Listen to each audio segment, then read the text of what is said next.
always start my stories with a quiet breath, because at my age, I've learned that some days look simple when they begin, but turn into storms by the afternoon. So before I go into what happened, welcome, baby. Thank you for being here with me again. And if you enjoy these little windows into my life, don't forget to gently tap that like button and subscribe so you never miss the next part. Now, this day started in a way that almost made me forget I was a poor girl stepping into a rich man's world. I woke up hopeful, thinking maybe his family was slowly accepting me. His mother had softened a little. His father had at least stopped talking over me. And I thought maybe, just maybe, their walls were coming down. But life has a way of humbling you right when you start to feel safe. I was getting ready to meet his sister for the first time. Yes, the same sister everyone warned me about. The one people said was protective, sharp-tongued, and raised in silk from birth.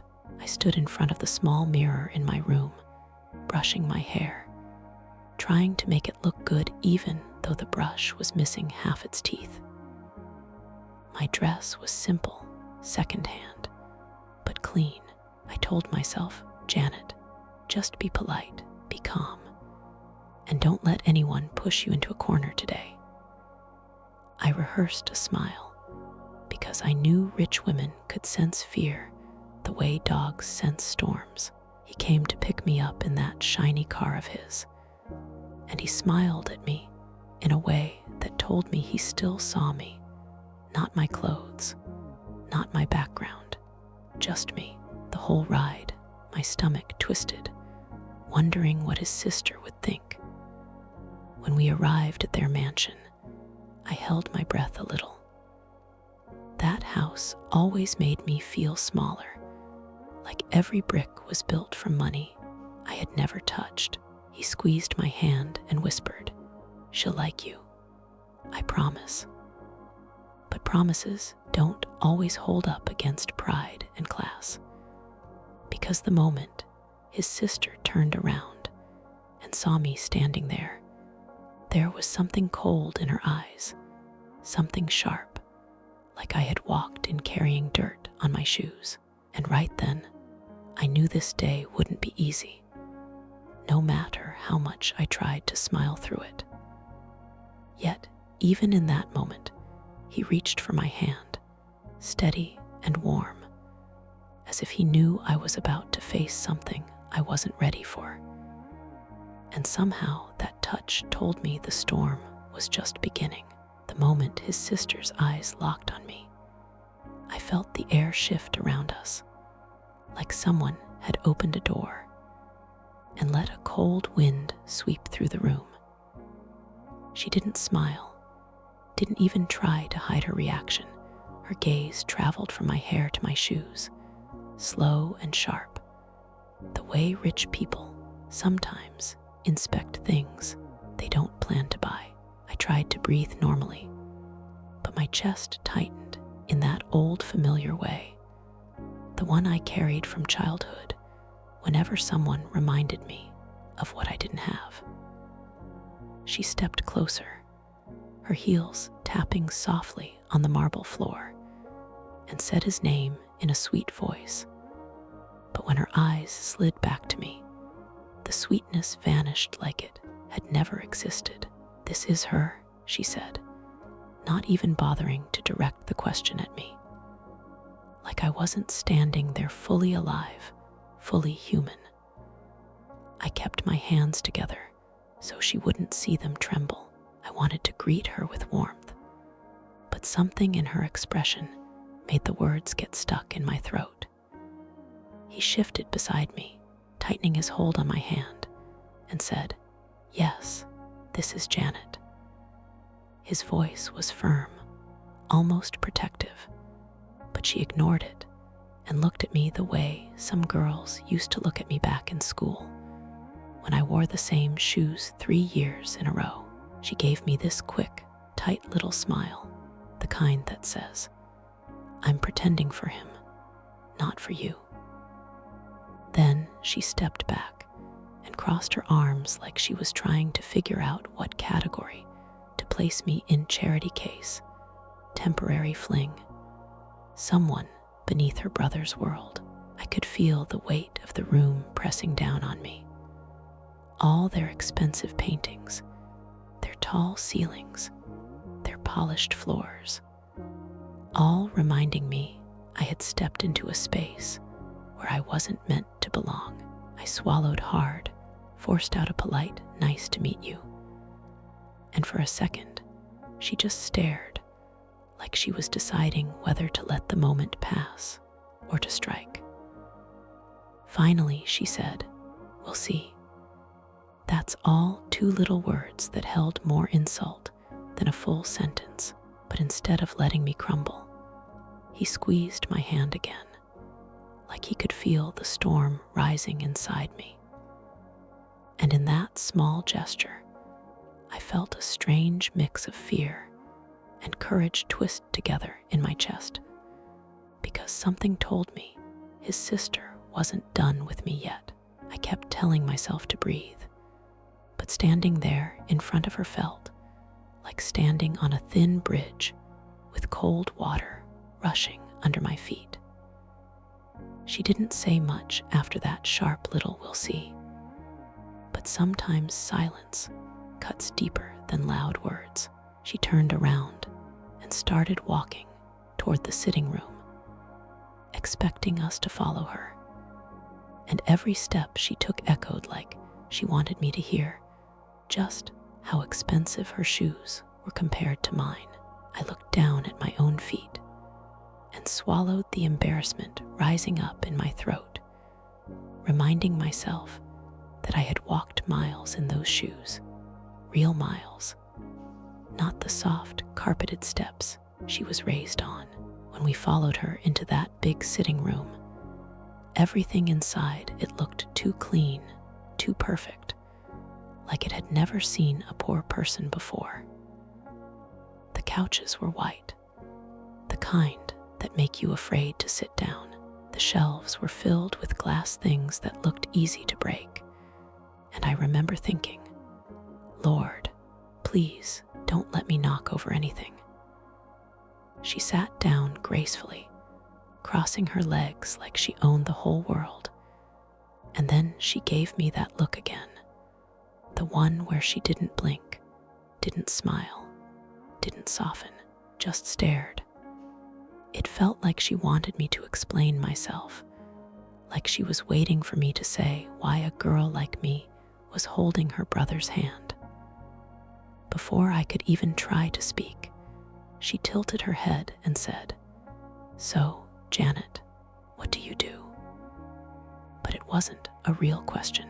It was the kind of question rich people ask when they already believe the answer won't impress them. I opened my mouth to answer honestly. I didn't have a fancy job, just simple work, the kind that pays bills and keeps food on a small table. But before I got a word out, she cut in with a little laugh. "No, let me guess." Like my life was a joke she rehearsed. I felt heat rise to my face, not anger, just that old familiar shame I carried since childhood. That feeling you get when you're trying your best, but someone still looks at you like you're less. He stepped forward then, placing himself a little in front of me, and said, "Janet works hard. That's more important than anything you're thinking." She raised her eyebrows, surprised he defended me so quickly. And for a moment, I saw something unsettled in her eyes, jealousy maybe, or disbelief that her brother cared for someone who didn't come from money. She leaned back slowly, tapping her fingers on her knee, studying me like she still wanted to find a flaw that matched her assumptions. I stayed quiet, because sometimes silence is safer than explaining yourself to someone who doesn't want to understand. The room fell heavy, like the walls were listening, waiting for what would happen next. And I could feel it. She wasn't done. Not even close. She had something else planned for me. Something she hadn't said yet. And the way she glanced at me told me whatever was coming would cut much deeper than a simple question. She kept tapping her fingers on her knee, slow and steady, like she was counting all the reasons I didn't belong in her world. I sat there with my hands folded in my lap, trying to keep my posture straight so she wouldn't see how nervous I was. But my stomach felt tight, like someone was twisting it from the inside. His sister leaned forward just a little, and her eyes narrowed in a way that told me she was ready to strike again. But this time not with a question. No, this time she wanted an audience.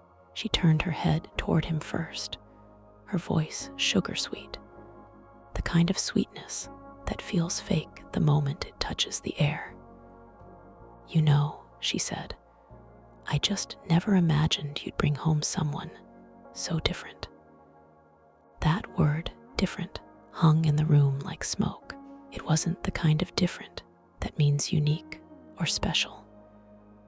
It was the kind that means less. I felt my breath hitch, but I kept my smile calm. I had learned long ago that showing hurt in front of people like her only made them push harder. He stiffened beside me, his hand still resting near mine, but not holding it yet, like he sensed I needed space to defend myself. But before I could speak, she continued, pretending to look around the room like she was just making casual conversation. "I guess it must be hard," she said, glancing at my dress, trying to fit into all this. She waved her hand lightly at the mansion decor, the expensive furniture, the things I would never dream of buying even if I saved for years. My chest tightened again, but instead of shrinking, I lifted my chin and said softly, "I'm not here to fit into anything. I'm just here to meet you." That small line caught her off guard. I saw her blink, surprised I didn't crumble. People raised with money sometimes expect poor people to apologize for existing. When you don't, they lose balance. Her expression cooled even more, and she leaned back with a slow breath, studying me like I had just challenged her without raising my voice. He finally reached over, gently sliding his hand into mine again, and that simple touch steadied me. She noticed it too, and something sharp flashed across her face, something almost protective, almost possessive, like she thought she had the right to decide who deserved her brother. After a moment, she smiled, but it wasn't a warm smile. It was the kind that makes you brace yourself. "All right then," she said softly, "if you're really here to meet me, let's see how well you handle the rest of the family." The way she said it made my heart drop a little, not because I was scared of them, but because she sounded like someone who had already planned the next blow. And the moment her eyes met mine again, I knew she wasn't just trying to intimidate me. She wanted to test me. And whatever that test was, it was coming next. She rose from the couch with a slow, graceful movement, the kind only people raised in money seem to master. And she looked at me as if she were about to lead me into a room where I would be weighed, measured, and quietly judged. I stood up too, brushing my hands down the sides of my dress, just to steady myself, even though I knew nothing I wore or said could impress someone who already made up her mind about me. He stayed close, a step behind me, like like he wanted to shield me from whatever she had planned. But she lifted one eyebrow at him. "No," she said softly. "Let her come alone." Those words hit me deeper than I wanted them to. She wasn't asking, she was testing. Testing whether I could walk across that room without shaking. Testing whether I could face the rest of their polished, wealthy family without holding onto his hand like a lifeline she wanted to see me break. I felt his fingers twitch like he was about to protest, but I gave him a small look, just enough to say, "Let me try." Because even though fear curled in my stomach, I had grown up facing people who thought they were better than me. I had met teachers who rolled their eyes at my cheap notebooks, neighbors who whispered about our half-broken door, kids who laughed when my lunch was nothing but a piece of bread and peanut butter. I survived all of that. I could survive this too. So I took a breath, stepped forward, and followed her down the long hallway that looked more like a museum corridor than part of a home. The walls were lined with family portraits, each one showing someone smiling in expensive clothing, standing in front of places I had only seen in magazines. She walked ahead of me, not looking back even once, and I could tell she was giving me time to take in those pictures, to feel small in comparison. And I won't lie, part of me did feel small. Small and out of place, but another part of me felt something stronger, something I didn't expect. The quiet courage that comes from knowing your worth doesn't come from money. When we reached the end of the hallway, she paused, her hand resting on a tall wooden door. I could hear voices inside, soft, polite, even a little amused, as if the people in that room were having a pleasant conversation, unaware that she was about to drag me in like a lamb being tested in front of judges. She turned her head slightly and said, "My family isn't as gentle as I am." Her tone made it clear she believed she had been gentle with me so far. I swallowed, my throat dry, and before I could even gather a full breath, she pushed the door open. A room full of wealthy faces turned toward us, their conversations stopping mid-sentence. Every eye fell on me, and the way they looked, the pause, the silence, the surprise, told me this test was only the beginning, and the real blow was still waiting inside that room. The room fell so quiet that I could hear my own heartbeat, steady but nervous, like it was trying to warn me of something I couldn't yet see.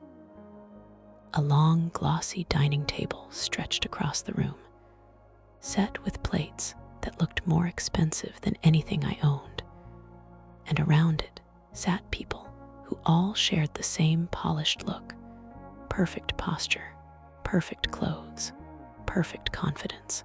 They weren't rude at first, they were worse. They were curious.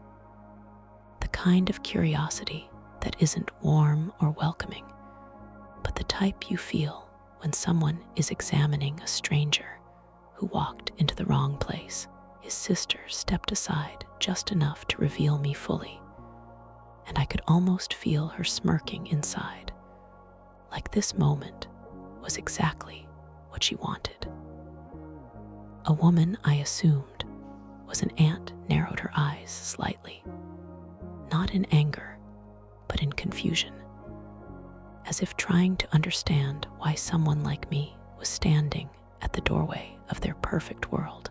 A man at the far end, older, with silver hair and a watch worth more than my childhood home, adjusted his glasses and gave me a long look, not unfriendly, but deeply evaluating. The way bankers look at loan applications. No one said anything, Not at first. They just stared. And that silence felt heavier than any insult. I folded my hands together so they wouldn't see them shake, and I nodded gently, whispering a soft hello. Though my voice barely carried across the room, the aunt exchanged a quick glance with another woman, and then she spoke, her tone polite but sharp around the edges. "You must be Janet." The pause before my name felt like she was searching for a kinder word, couldn't find one, and settled on the truth. I nodded again, offering a small smile. "Yes, ma'am." She gave a thin smile back, one of those smiles that's only on the lips, never reaching the eyes. "We've heard quite a bit about you." That sentence sent a cold shiver down my spine. I didn't know what they'd heard, but judging by the way his sister had been looking at me all day, it wasn't anything good. Another man at the table, maybe a cousin, leaned back in his chair and said, "So, where are you from?" Even though it was a simple question, the way he asked it felt loaded, like the answer would tell them everything they needed to know about my worth. Before I could answer, his sister interrupted with a soft little laugh. "She's from a very humble area." And the way she said humble made the room shift again, just slightly, like she had thrown a small match into dry grass. A few of them gave each other subtle looks, quick, quiet, judgmental. I felt heat rise to my cheeks, but I kept my voice steady as I said, "Yes, I grew up with not much, but we made do." The aunt tilted her head. "And now you're with him." The emphasis on him made my heart thump harder, as if I'd stepped into a spotlight I never asked for. For a brief moment, I wished he were beside me, just to feel his steadying hand again, but his sister had made sure I walked into this room alone. And now, I understood why she wanted them to see me without his protection, without his presence, without his voice balancing the room. She wanted them to judge me freely, and from the look on their faces, they already had. But before the next question came one that I sensed would cut deeper than anything so far. The doorknob behind me turned, and someone walked in. The shift in the family's expressions told me this new arrival was someone important. And whatever they were about to say would decide whether this room would crush me or challenge me in a way I never expected. The door opened behind me with a soft click, and everyone's posture shifted at once, shoulders straightening, eyes sharpening. The way people react when someone who holds real power walks into the room. I didn't even turn around at first. I just felt the presence, heavy and commanding, like the air itself thickened. When I finally looked back, his mother stood in the doorway, not smiling, not surprised, just looking at me with the same quiet disapproval she carried the first day she learned her son was seeing a girl from the poor side of town. Her gaze traveled over me slowly, and though she didn't say a single word, the room read her silence loud and clear. This was the woman who ran that household, who shaped her children's beliefs, who controlled the unspoken rules they all lived by. And she didn't even try to hide what she felt about me. She walked in without acknowledging me, greeting the others with a soft nod before taking her seat at the table. His sister stepped closer to her mother, like a soldier reporting for duty, lowering her voice just enough that I couldn't hear the words, but could easily guess the tone: quiet, pointed, triumphant. I I stood there, unsure whether I should sit, move, or disappear. His mother finally glanced at me, her expression unreadable, and said, "Well, you're here earlier than expected." Not a welcome, not a greeting, just a statement layered with judgment. I forced a polite smile and answered, "I hope it's not a problem." She folded her hands, tapping one finger against her wedding ring. "That depends," she said softly, and somehow that soft tone felt sharper than any insult. A few of the family members exchanged glances again, this time with a little more confidence, as if her presence gave them permission to question me openly. The aunt leaned forward. "So tell us, Janet, what exactly makes you think you can handle this family?" My heart skipped, and a strange ringing filled my ears for a second. That question wasn't curiosity, it was a challenge, a warning, a line drawn between who they were and who they believed I could never be. I opened my mouth, but before I found the right words, his mother raised her hand slightly, silencing the room. "No," she said, her eyes locked on mine. "I want to hear her answer." My palms grew warm, my throat tight, but something inside me wouldn't let me shrink. Not after everything I had survived. Not after every day I spent building myself back from nothing. So I swallowed and said, "I'm not here to handle anything. I'm here because I care for your son." The room stayed silent for a moment, the kind of silence that pushes against your chest. And then his mother leaned back slowly, her expression shifting, not softer, not approving, but something else, something calculating. Like she had just realized the girl from the poor side of town wasn't as easy to push aside as she expected. His sister stepped forward again, almost too quickly, like she didn't like the way her mother was studying me now. "Mom," she said quietly, "you haven't heard what I told you earlier." But his mother lifted her hand again, her eyes still on me, and with a tone that sent a chill straight through me, she said, "We will discuss that after she finishes answering the real question." Only then did I understand there was another question coming, one they hadn't asked yet, one they had saved for last. And the look passing between his sister and mother told me this next question would hurt far more than anything they'd said so far. I could feel every eye in the room burning into me as the weight of the unasked question settled like a stone in my stomach. His mother's hands were folded neatly on the table, her posture perfect, her gaze sharp, and I knew she was about to test me in a way no words could fully prepare me for.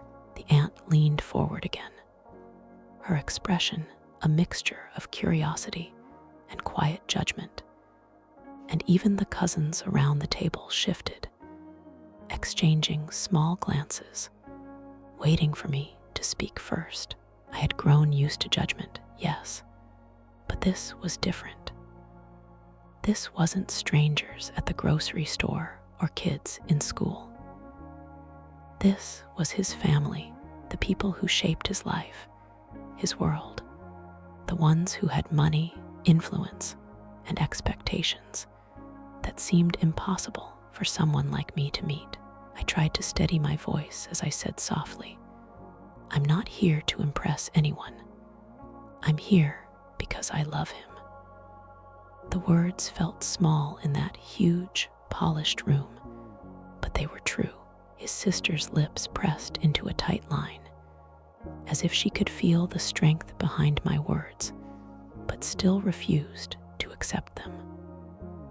"Love," she said, almost laughing under her breath. Do you even know what that means in our world? The sting of her words cut me, but I kept my face calm. I had learned long ago that keeping calm in the face of ridicule often confused people like her. They expected tears, weakness, apology, not quiet defiance. His hand slid into mine once more, warm and steady, as if to remind me that I wasn't alone in this room, no matter how everyone else looked at me. His mother finally spoke, her voice low but firm. Janet, you must understand something. Loving someone is not enough when their world is built on wealth, tradition, and expectations. Can you survive in a family that doesn't see you as equal? I froze for a moment. The question wasn't angry, it wasn't cruel, but it was sharp, like a knife wrapped in silk. Could I survive here? Could I stand among these polished faces without shrinking? I felt the old familiar fear creeping up my spine, but alongside it, a quiet flame of determination. I had survived poverty, humiliation, and endless whispers about my worth. I had survived moments when I thought I would break and refused to. I could survive this too, even if it meant facing a family that looked down on me, as though my very existence was a mistake. I swallowed, letting my voice remain calm but steady. I will survive, I said softly, not because I have what you have, but because I know who I am, and I know what I bring into his life. That matters more than gold. The room went silent again.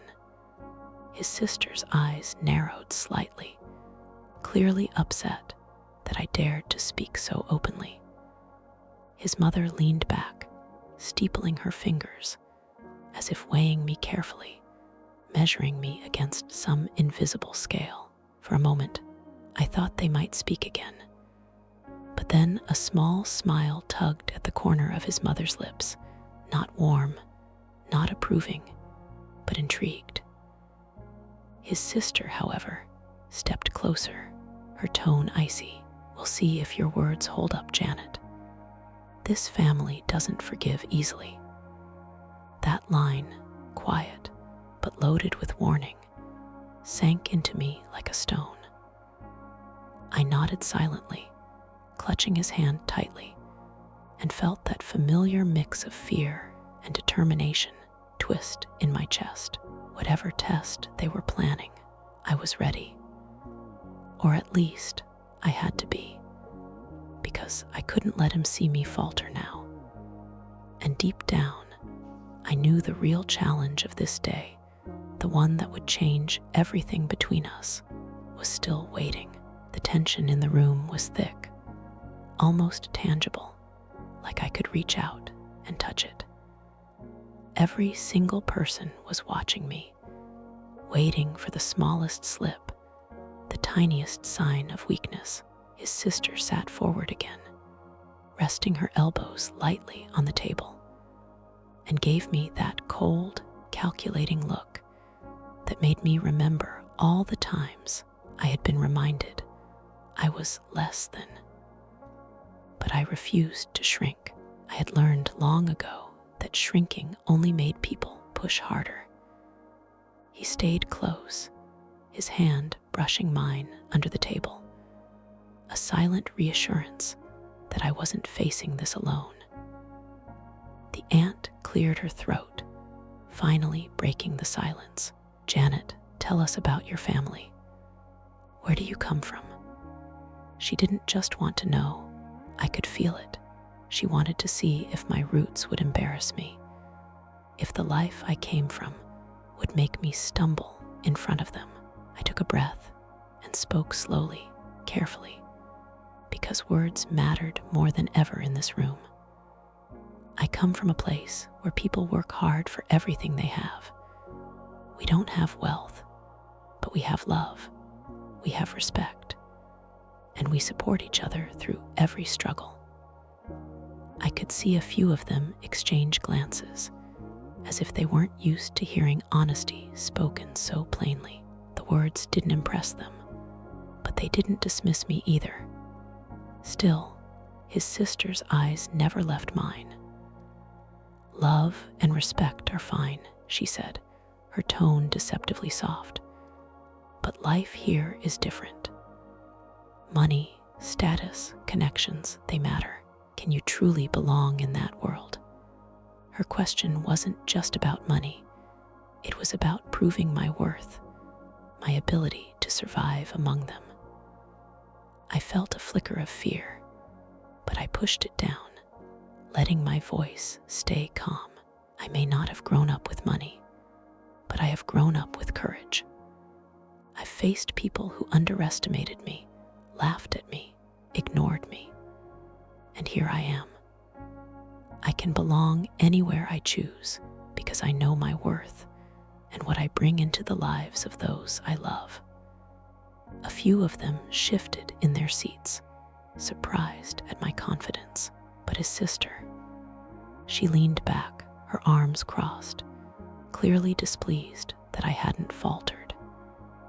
She looked at him, a mix of irritation and disbelief in her expression, as if she couldn't understand why he would stand beside me after hearing all this. He smiled at me quietly, a soft squeeze of my hand under the table, and in that moment, I felt strength ripple through me. But I knew this wasn't over. His sister wasn't done testing me. I could feel it in the way she was planning her next move, the subtle twitch of her lips, the way her eyes darted around the room, measuring, calculating, waiting.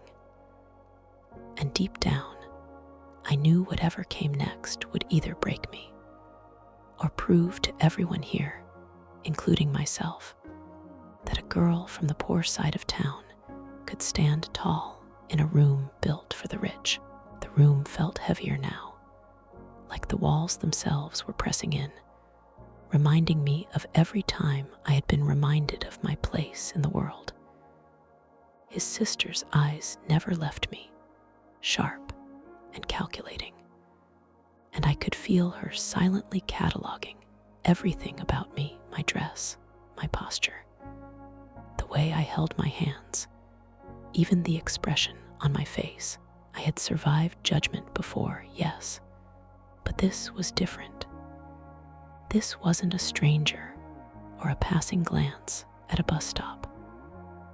This was his family, his rich, polished, perfect family, and they had the power to make me feel small in ways I couldn't run from. I swallowed hard and met her gaze steadily. She leaned slightly forward, a faint smirk on her lips, and said, "Do you even understand what it takes to be part of this family, to keep up, to belong?" I felt a flicker of fear, but I forced my voice to remain calm. "I may not have been born into wealth," I said softly, "but I know love, loyalty, and hard work, and those are the things that matter more than gold, no matter how big a house or fancy the clothes." A silence fell over the room. I could see a few of them exchanging glances again, surprised that I had the courage to speak so openly. His sister's lips pressed into a thin line, clearly irritated that I wasn't crumbling. And for a moment, I wondered if she would lash out verbally or worse. But instead, she tilted her head and said softly, almost as if testing me even further, "Words are easy, actions are harder." Her gaze flicked toward him, and I knew exactly what she was thinking. How could he trust me to stay in their world? How could he believe I could survive the judgment, the whispers, the endless comparison to the life I didn't have? He reached for my hand, and that touch sent a quiet wave of reassurance through me. "I'll be with you," he whispered, just enough for me to hear, his warmth grounding me amidst the storm of cold eyes. And in that moment, I realized this wasn't just about me proving myself to them. It was about us. Our love, our bond, standing against a world that judged me before I even spoke. The family waited in quiet anticipation, like the next words I said would determine everything. My place, my acceptance, my survival in their perfect world. And then, just as I opened my mouth, his sister's eyes narrowed, a dangerous glint flashing, and she said the words that would change the course of the entire evening, and maybe even our lives. "If you think that's enough, Janet, you're about to learn just how hard it is to belong here." My heart skipped. The challenge wasn't over. It had only begun.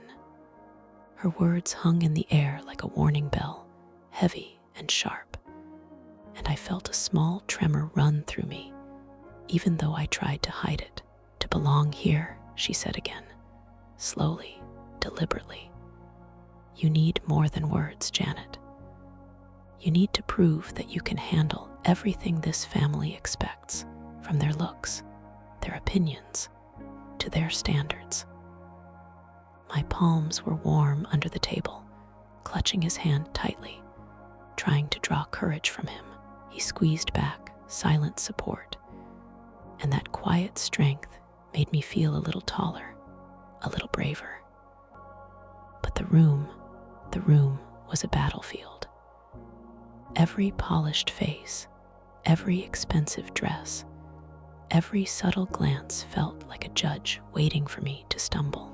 I knew I had survived judgment before, yes, but nothing had prepared me for a family that could dissect you with a single look, weighing every word, every gesture, every small detail of your being.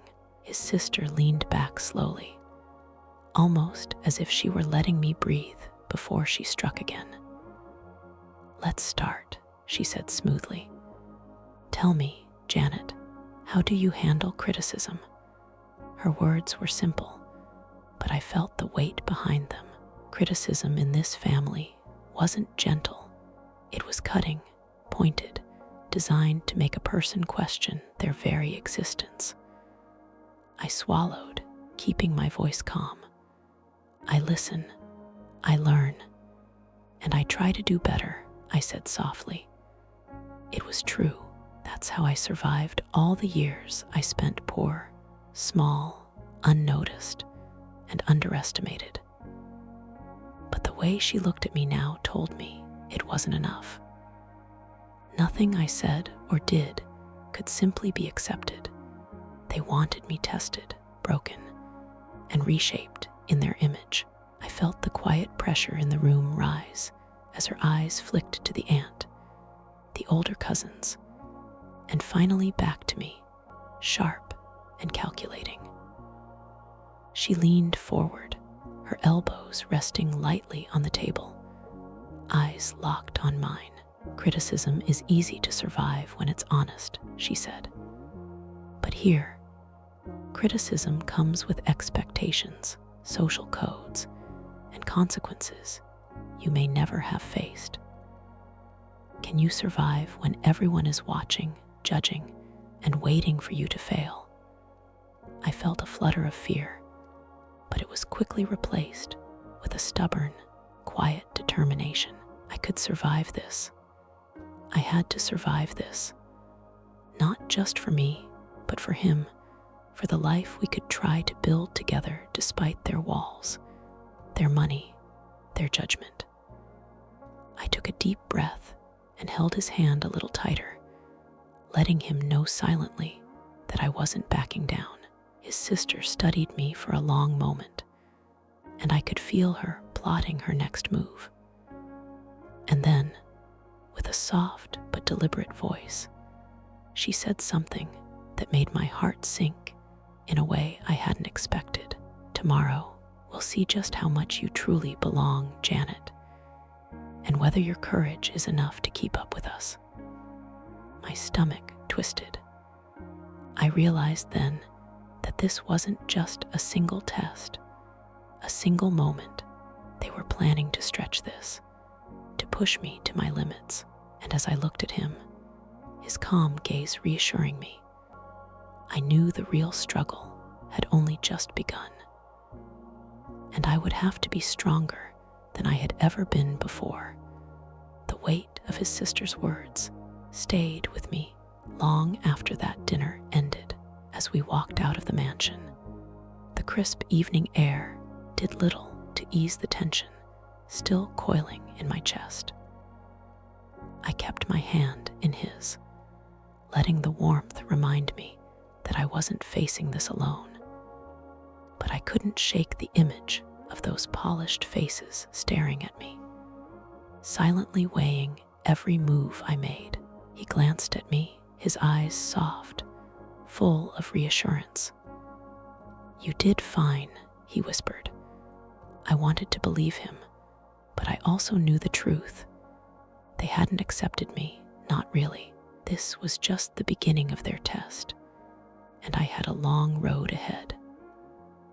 The car ride home was quiet. The only sounds the soft hum of the engine and the occasional traffic outside. I stared out the window at the city lights, thinking of my childhood home, my family, and the struggles I had endured to get this far. Back then, life had been hard, sometimes cruel, and I had learned to survive by keeping my head down and my heart strong. But now, survival meant something else. It meant facing people who didn't just judge me for being poor, they judged my very existence in their world. I could feel the tension in my chest, a mix of fear and determination. I had to show them I belonged, not just for him, but for myself. When we arrived at my apartment, he insisted on walking me to the door, and as we stood there, he pulled me close. "No matter what they say or do," he murmured, "I'm with you. Always." His words made my throat tighten, and for a moment, I let myself lean into the comfort, letting the storm of the evening settle just a little. But even as I stepped inside, closing the door behind me, I knew the coming days would be even harder. His sister wasn't satisfied. His mother was calculating, and the rest of the family, they were watching, waiting, ready to test me again. I sank onto the sofa, my hands trembling slightly as I remembered every glance, every subtle insult, every carefully measured word. I thought about the words I had spoken, the calm I had tried to keep, and the quiet strength that had kept me from shrinking completely. I knew I had to prepare, to think, to plan how I would face them next. But deep down, a small spark of fear lingered, because the next confrontation wouldn't just be about words. It would be about proving that I could survive in a world I wasn't born into. And as I closed my eyes that night, I realized that no matter how strong I tried to be, the challenge ahead might push me further than I had ever been pushed before. And the real test of love, courage, and resilience was only just beginning. The next morning, I woke up feeling a mixture of anxiety and determination. The events of last night lingered in my mind, the sharp eyes, the unspoken judgments, the way his family's silence had pressed down on me like a weight I couldn't shake.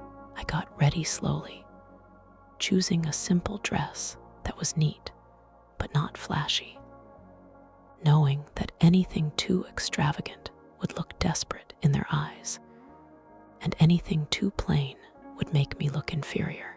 I wanted to be myself, but in a way that wouldn't make them dismiss me immediately.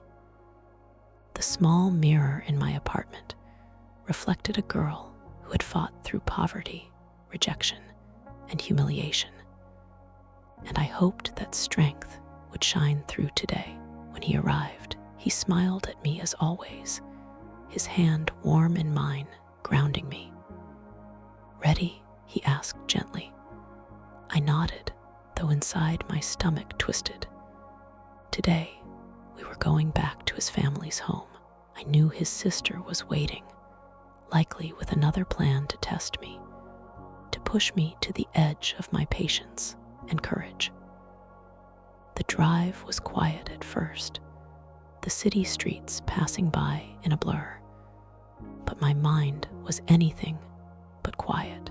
I rehearsed the words I might say, the calm I would need to keep, the smile I would force onto my face, no matter what was coming. When we arrived, the gates opened with a smooth click, and the familiar sight of the mansion loomed large and intimidating.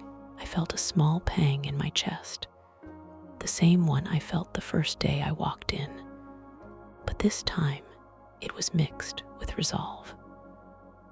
As we entered, his sister appeared almost immediately, standing at the top of the grand staircase, her arms crossed, a small, confident smirk playing at the corner of her lips.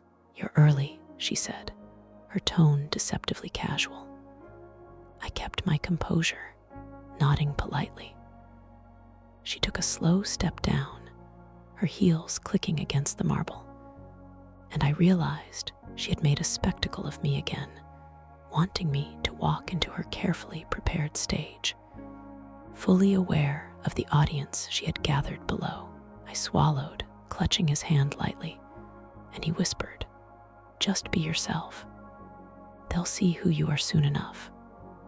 But deep down, I knew it wouldn't be that simple. His sister had already proven she was skilled at finding every small flaw, every insecurity, every weakness, and amplifying it for the family to notice. I tried to steady my breathing, willing my hands not to shake, willing my voice to remain calm, because I had to show them that I was more than just a poor girl trying to fit into their world. And as we reached the bottom of the staircase, I caught the glance of someone I hadn't seen before, an older cousin, maybe, someone whose eyes held curiosity mixed with judgment. And I realized that today's challenge wouldn't just be words. It would be subtle, relentless, and it would force me to face the truth. Surviving this family meant navigating their entire world without faltering even once. And in that moment, a quiet dread mixed with determination settled in my chest, because I knew the most difficult part of this day, and the one that could change everything, was just beginning. As we stepped into the grand living room, I immediately felt the weight of their eyes on me again. It wasn't just curiosity this time. It was judgment sharpened into a kind of quiet, calculated scrutiny. His sister lingered near the staircase, watching every small movement I made, and I could tell she was waiting for me to slip, to falter, to reveal that I didn't belong in their perfect world. I forced myself to stand tall, to breathe slowly, to let my calmness mask the nerves churning in my stomach. The polished floor reflected my shoes, the ones I had worn countless times in my childhood, humble and well-used, and I felt the familiar sting of insecurity, but I also felt a spark of defiance. I had survived ridicule before, and I wasn't about to let them make me feel small today. He stepped close to my side, offering his steadying presence, and I felt the quiet strength of his hand as he brushed against mine. The aunt from yesterday gave me a measured look, her lips pressing together, clearly observing how I carried myself under pressure. Then his sister moved closer, her voice soft, but with an edge that could cut glass. "We'll be observing you today, Janet," she said, her tone almost casual, but the meaning was clear. Every word, every gesture, every breath would be noted, analyzed, and compared to the standards of their world. I nodded politely, keeping my tone even, saying, "I understand." But I knew that understanding wasn't enough. They didn't want polite words. They wanted evidence that I could navigate their world without stumbling, that I could survive the invisible walls of wealth and expectation that surrounded me. The room seemed to shrink around me, the air thick with tension as more family members began to drift in, some smiling faintly, others giving subtle glances that hinted at doubt or curiosity. I caught a few whispered comments, though I couldn't make out the words, and I knew they were quietly measuring me against the life they had always known. I felt a pang of anxiety, but I straightened my back and reminded myself my worth isn't determined by their money, their polished floors, or their expensive clothes. I had built myself from nothing, and I wasn't about to let anyone's judgment erase that. Suddenly, his sister gave a small, almost imperceptible nod toward someone across the room, and I realized that this day's test wasn't just about appearances or polite conversation. They had planned something, an observation, a challenge, a way to see if I could truly survive in their world without falling apart. My heart thumped in my chest, a mix of fear and adrenaline, and I knew that whatever came next would decide not only how they saw me, but whether I could truly belong in his life. And just as I braced myself for the first real challenge of the day, the door to the next room opened slowly, and a voice I hadn't expected whispered my name, soft but deliberate, sending a chill straight through me. The voice made my heart skip, and I turned toward the doorway, my hands tightening around his in a quiet grip. Standing there was someone I hadn't met before, a cousin, I assumed, with sharp eyes and a posture that screamed confidence, someone clearly born into the family's wealth and privilege.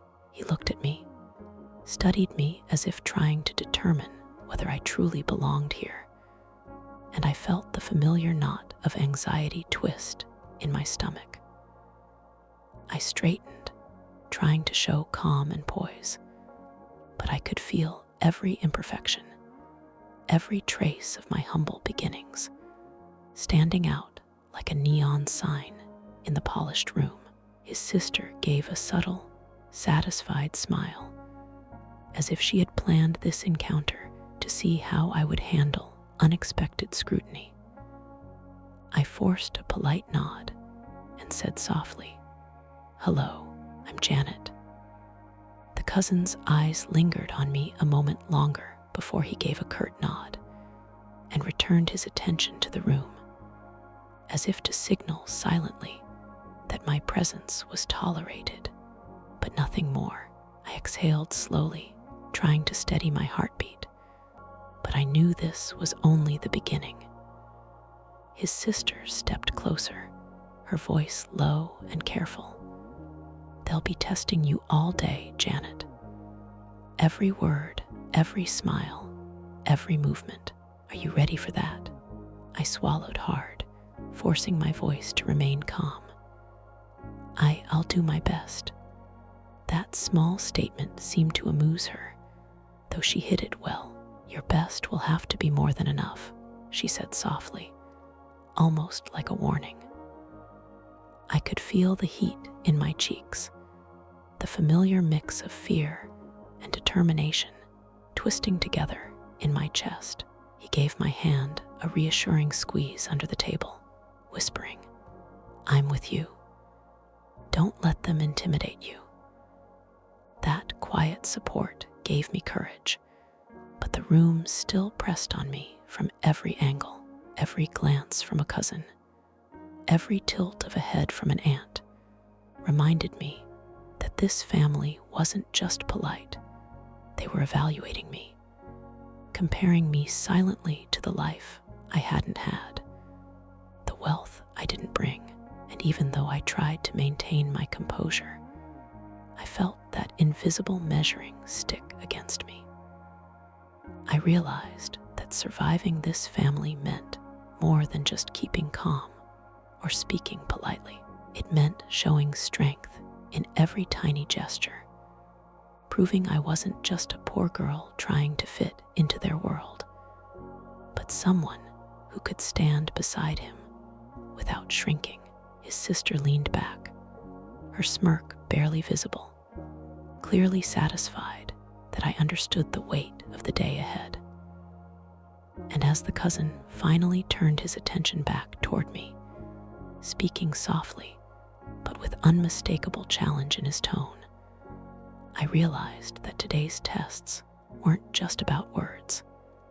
They were about enduring scrutiny, surviving subtle cruelty, and proving my place in a world that wasn't made for me. The real challenge, I understood, was only beginning, and every step forward would be a fight to show that love and courage could stand stronger than wealth and judgment. The room seemed to tighten around me as the cousin's words settled in the air. I tried to keep my posture calm, to let my voice remain steady, but I could feel the pressure of their eyes, every family member silently observing, measuring, judging. His sister sat back slightly, her smirk still lingering, as if she were enjoying watching me adjust to the invisible weight of their expectations. I swallowed, forcing my hands to unclench from his, reminding myself that my worth didn't come from their approval, no matter how intimidating they were. He leaned slightly toward me, whispering softly, "Just be yourself. They'll see who you really are soon enough." I nodded, letting his confidence seep into me. But even with his reassurance, I knew today's test would be merciless.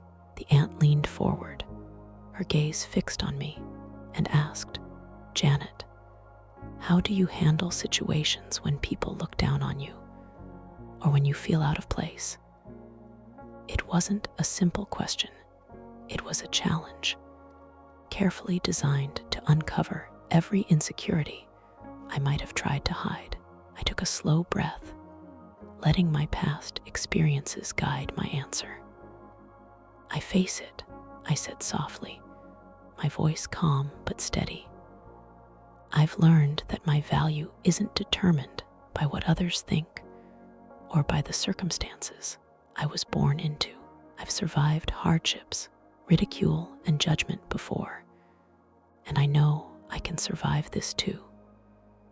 A few heads tilted slightly, surprised by my courage, but his sister's eyes remained sharp and calculating. "Survival is one thing," she said, her voice low but deliberate. "But thriving, that's another matter. Can you thrive here, Janet? In this family, in this world of wealth and expectations, without losing yourself?" Her words struck me deeper than I expected. Thriving, not just surviving. The thought of not just enduring, but being truly accepted in this environment felt overwhelming. But I refused to show fear. I met her gaze steadily and said, "I will do my best to be part of your lives, not by changing who I am, but by showing the love, loyalty, and honesty I carry with me." The room fell quiet again, the kind of silence that makes your heartbeat sound deafening in your own ears. I could feel their eyes scanning me, analyzing, waiting. Then, his mother finally spoke, her tone soft but commanding. "Tomorrow, Janet, we will see if your words match your actions. Every decision, every interaction will be part of the test. Remember, appearances can deceive, but actions reveal the truth." My stomach twisted. I realized then that this was far from over.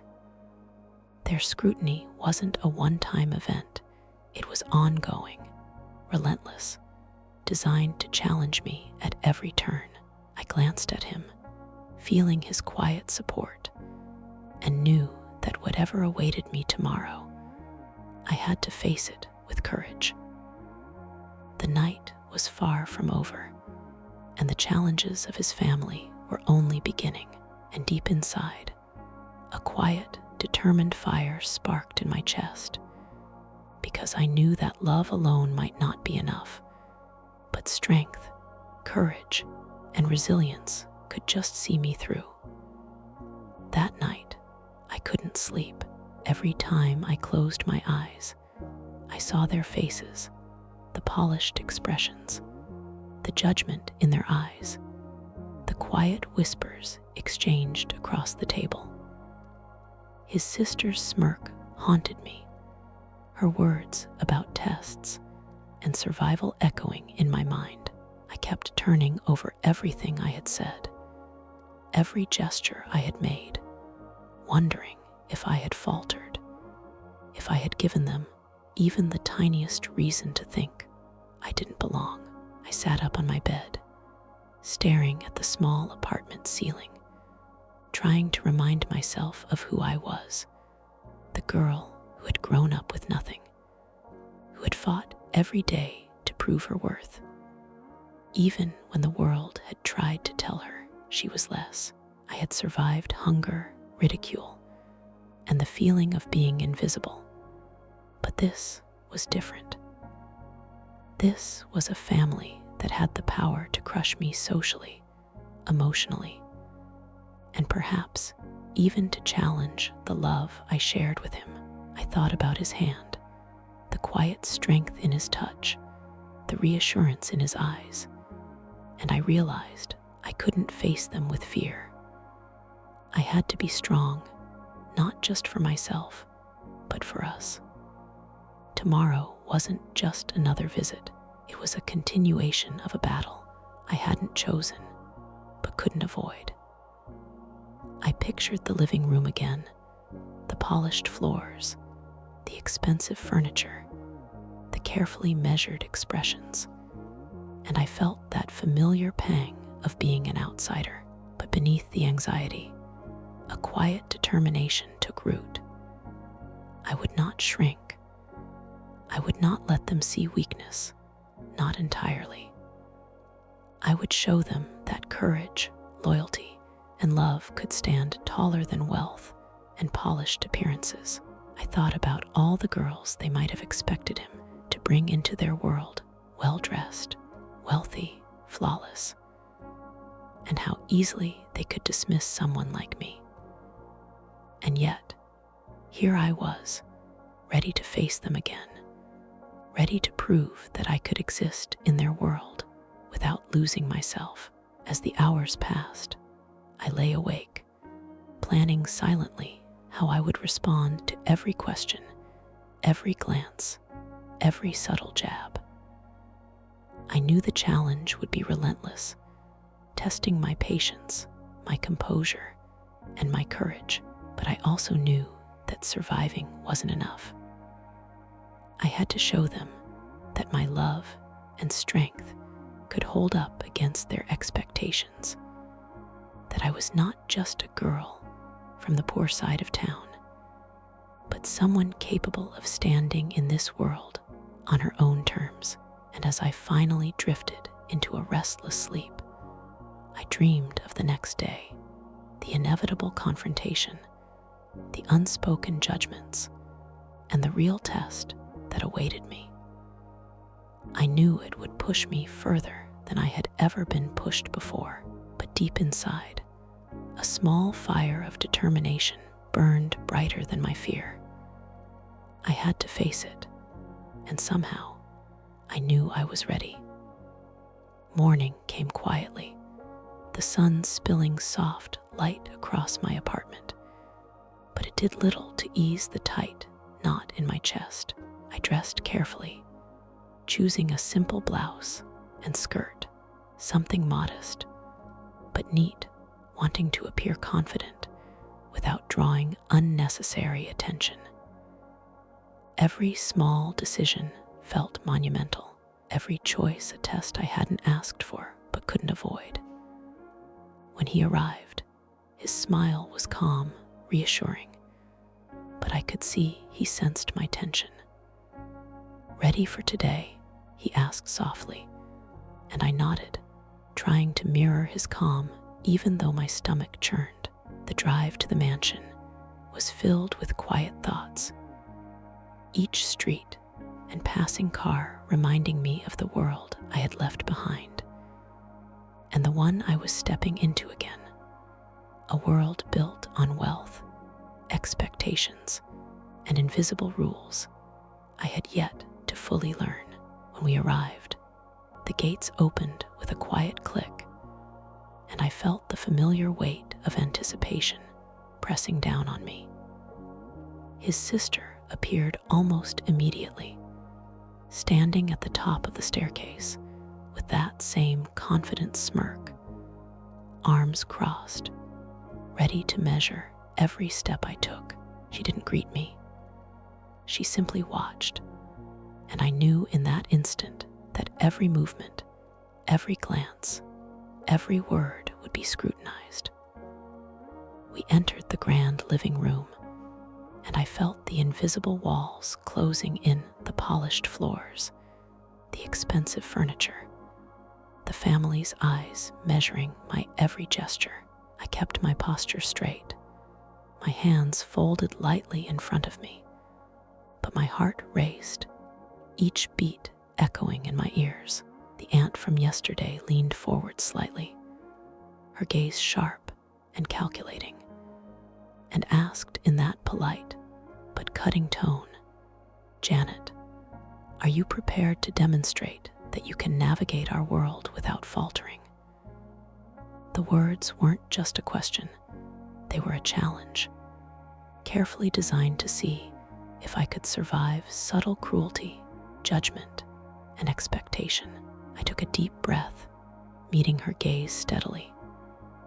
"I will do my best," I said softly, though inside, I felt the fire of determination burning brighter than fear.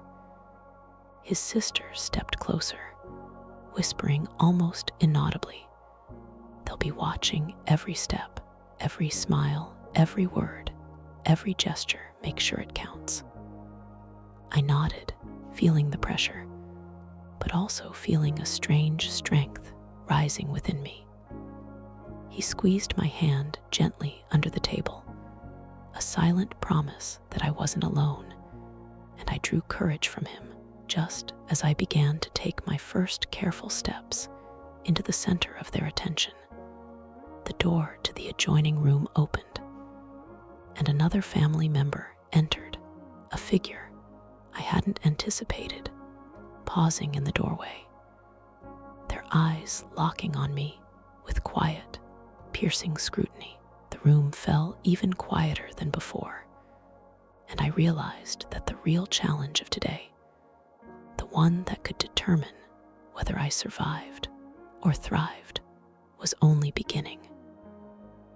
Every muscle in my body tensed, my heart hammering, as I prepared to face the next test, knowing it could change everything. The new arrival stood quietly in the doorway, his eyes scanning the room before settling on me. I could feel the weight of his gaze immediately. It wasn't just curiosity, it was evaluation, the kind that pierced through your confidence and measured your every flaw.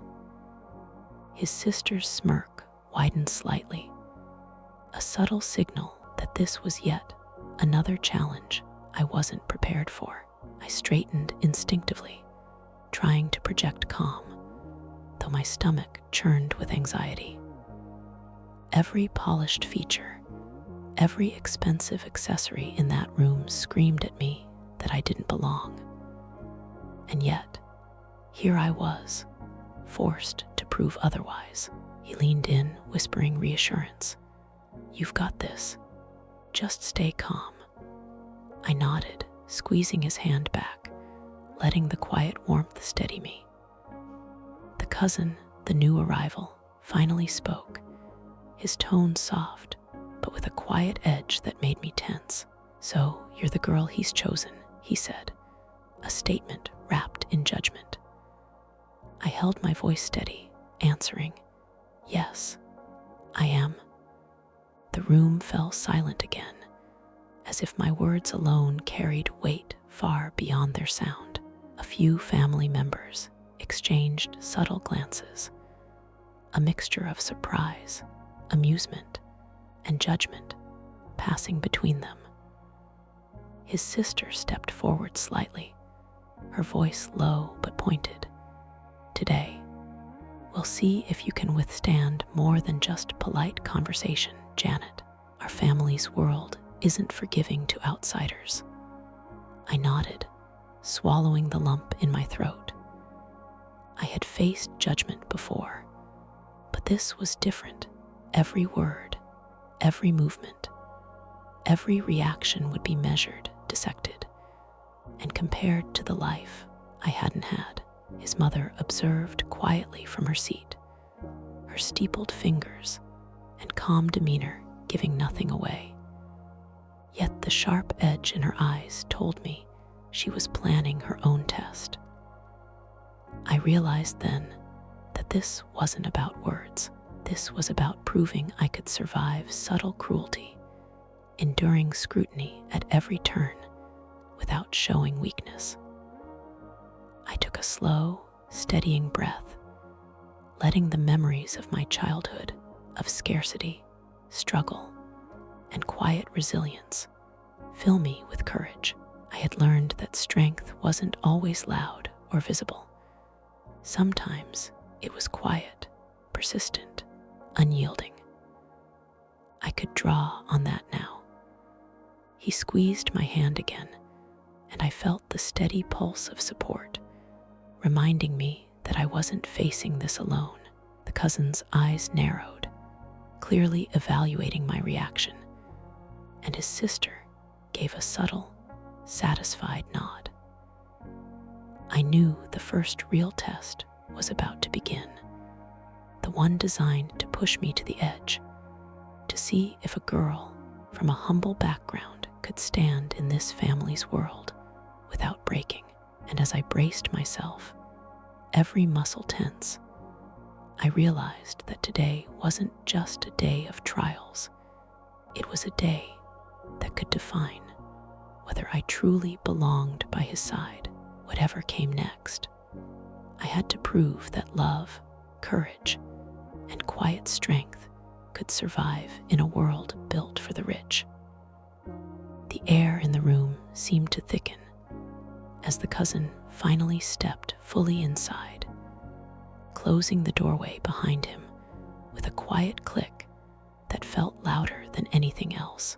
Every eye turned toward me, sharp, measuring, as if they could strip away my defenses with a single glance. His sister's smirk was sharper than ever, a subtle warning that nothing I had done so far mattered unless I could endure what was coming next. I held his hand tightly under the table, feeling his quiet support, and let it remind me that I wasn't facing this alone. The cousin studied me for a long, deliberate moment, his eyes tracing every movement, every detail, as though trying to find the smallest weakness to expose. Then, with a tone calm but cutting, he said, "So, you're the one he's chosen. Do you really think you can survive in our world, Janet?" Without faltering, without giving us a reason to doubt you. I took a deep, steadying breath, my heart pounding, and answered softly but firmly. I don't expect it to be easy, but I'll do my best. I won't shrink. I won't let fear control me. His sister let out a quiet laugh, almost imperceptible, but it was enough to make me swallow nervously. Your best, she whispered. We'll see if your best can withstand everything this family throws at you. His mother remained silent, her eyes sharp and calculating, studying me like a chess player, anticipating my every move. The tension in the room was suffocating, each second stretching longer than the last. I realized then that this wasn't about acceptance. It was about proving I could endure scrutiny, judgment, and subtle cruelty without losing myself, without faltering in front of them. I could feel the fire of determination rising in me, pushing back the fear that threatened to creep in. Every trial, every word, every glance would test not just my courage, but the strength of my love for him.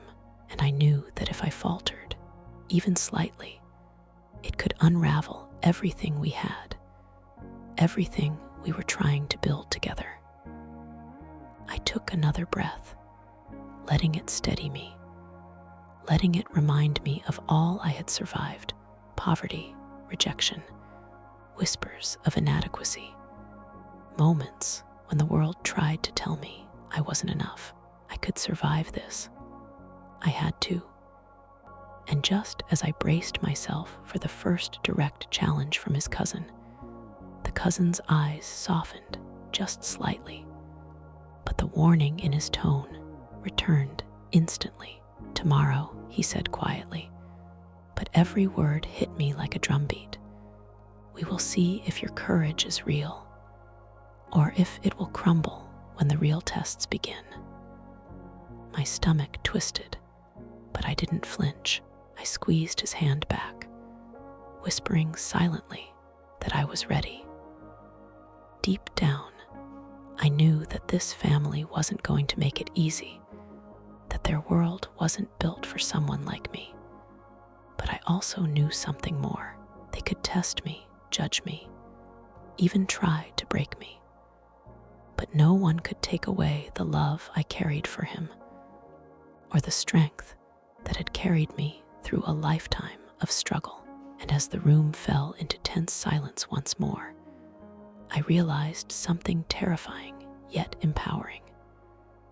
The real battle had only just begun, and the choices I made from this moment on could change everything, for better or for worse.